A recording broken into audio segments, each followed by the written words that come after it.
The ambassador of Canada to the United States is with us in studio here in Washington, D.C. at Bloomberg, Ambassador Kirsten Hillman. What a day for you to stop by. It's wonderful to see you. Thank you for your time. There are a lot of things I'd love to ask you about, and because this is happening right now, I wonder how Canada is viewing this political turmoil in France. Yes, well, thanks, Joe. It's great to be here with you. We're watching with rapt attention, like viewers are here in the U.S. and all over the world. It's a very dramatic moment, and we'll see where it takes us. I think that Canada also has a parliamentary system, so these kinds of non-confidence votes can happen in our country as well. Sure. So for that reason, I think it's all the more interesting for Canadians. Watching it a bit more closely, does this have the potential to impact Canada's relationship with France, or this is just part of the business at hand? I think it's part of the business at hand. I think that we, the relationships like these that are very strong, they transcend individual political leaders, but it's something to watch, and political watchers are very interested in the trends that are happening around the world with respect to leadership in our main allies. And there's a massive turnover happening here in the U.S. Of course, we're seeing a major transition in some European governments. There are questions about what this means, for instance, for supporting the war effort in Ukraine. What are your thoughts on that? Well, I think that the Europeans, we just had the Halifax International Security Forum, which is a large forum around exactly that, and we had a lot of NATO leaders there, and all of our sort of European allies as well as American allies. I think that there is a very strong desire to continue to support Europe, support NATO. I think that it becomes complicated through transitions because new governments have to commit to achieving the goals that they have been elected on, and those often cost money. So, but in terms of supporting the people of Ukraine, I think in that regard, the alliance remains strong. Well, part of the reason why there are questions about all of this is because of the incoming Trump administration and some of his challenges with NATO and some of his previous statements about what's happening in Ukraine. And I don't know if you have a take on that. I guess we'll watch this play out as it will once Donald Trump is in office. But you just spent some time at Mar-a-Lago, quite famously, in this sit-down with Prime Minister Trudeau and President-elect Trump. We read that this lasted over 3 hours. What was it like? Well, I'll be honest. It was quite a joyous evening. The whole, because it was holiday weekend, and it was right on the terrace of Mar-a-Lago. There were children kind of running around in their fancy clothes, and families having dinner together. And then the table with the president and the prime minister and guests was sort of right in the middle of all of that. So it had a real sense of holiday and celebration and fun. Obviously, they talked about a lot of important issues. It was 3 hours, but it was also an opportunity to reconnect. So it was cordial. There was laughing. Lots of laughing.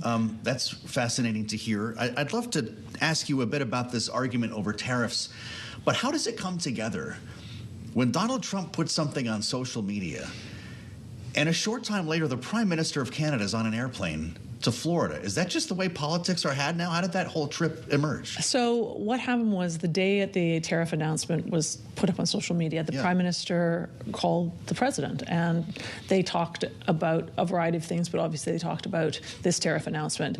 And the Prime Minister said to the President, "I'd really like to come and see you, Donald.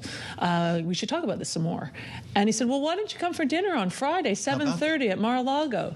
That's exactly what happened. And then the Prime Minister asked you, "Should we go?" And I said, "Yes, please."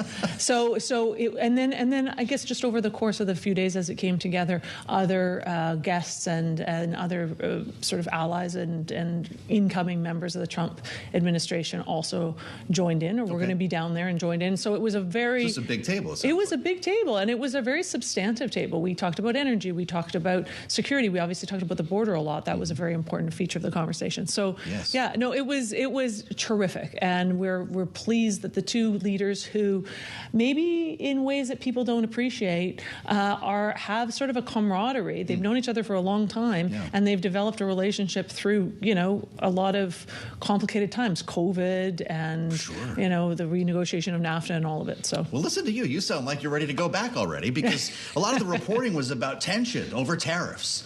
He's talking about 25% tariffs on goods from not only Canada, but Mexico. If that actually happens, and maybe you can tell me it won't, based on what they discussed, would Canada reply in kind? So, just to clarify, it was a lovely evening. It was fun and cordial, but the tariff discussion and discussion on the border and other priorities, these are serious discussions, and there was a lot of substantive things that were discussed as well. Of course, and maybe even more constructively so, in a sense of friendship and partnership. On the tariffs, look, we don't think they're a good idea. They won't be good for Canada, and we don't think they're good for the United States. We have this massive and growing and strategic trade relationship. So we are really busy trying to make that case. Since President-elect Trump was last in office, Canadian-U.S. trade has gone up year on year since the renegotiation of the NAFTA. We are the biggest customer by far of U.S. exporters. 36 states count us as their number one export market. So it's really important, sort of in terms of actual volumes, but also in terms of what we trade together, some of the strategic goods that we don't want to be getting from our non-allied countries. So we're making that case, and we're hopeful that will win the day. Are you talking to Mexico about a concerted response, or do you worry about a split between Canada and Mexico in handling this? I think that the Canada-U.S.-Mexico economic partnership is important, and it has been a real important feature of our economic growth over the last generation. We have quite different issues to manage with the incoming administration than the Mexican government. So I think we try to cooperate and coordinate, I suppose, all together when we can. But in truth, often it's just quite a different trade profile. It's quite a different security profile. So we end up having a mix of conversations together and then bilateral conversations. So a coordinated response is a challenge.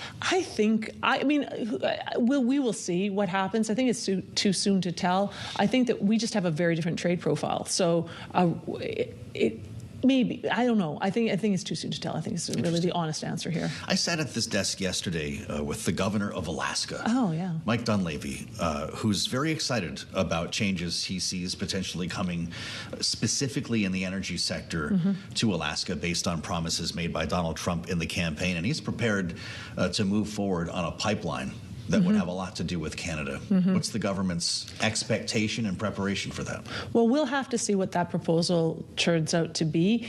Governor Dunleavy is a good ally and friend of Canada's. We've done a lot of really good stuff together. He was very, very close to our governor, or our premier of the Yukon, who's his neighbor.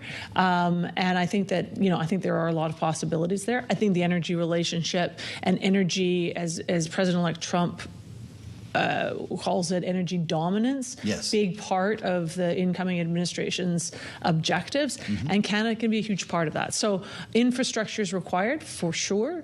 Which infrastructure and where, this is something for us to discuss as a partnership.